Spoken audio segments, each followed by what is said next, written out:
Bom dia, boa tarde, boa noite. Quem fala com vocês é o James.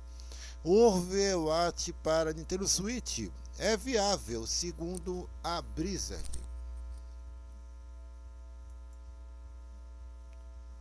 Depois da confirmação oficial que Diablo 3 chegará ao Switch, que inclusive marca o retorno da Blizzard a um videogame da Nintendo após 15 anos, o estúdio comentou que é tecnologicamente possível avançar o chute Overwatch ao console híbrido. Tudo está dentro da possibilidade, disse ao GameStop produtor sênior Peter Steele, ao conversar sobre Diablo 3 no Switch.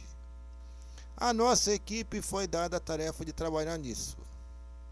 Se o Team 4, equipe de Overwatch, pegar essa empreitada, isso é com eles. A partir de agora, Diablo é o nosso único foco no Switch.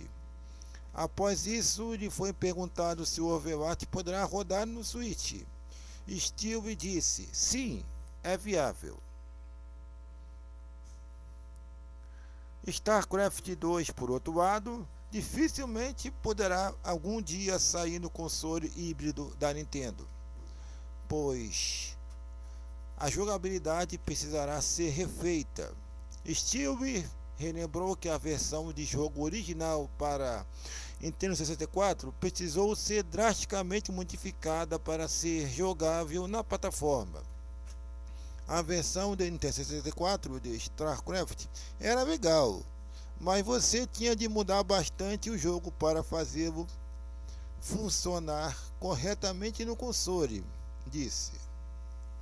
StarCraft 2 representa outro nível de destreza, que você necessita de um mouse e teclado, então eu acho que seria um porte muito difícil e teria de mudar a essência da jogabilidade.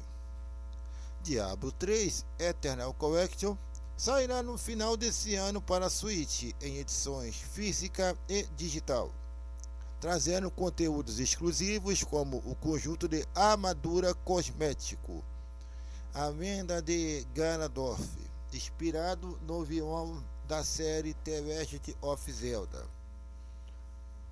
Então, apenas isso, James se despedindo.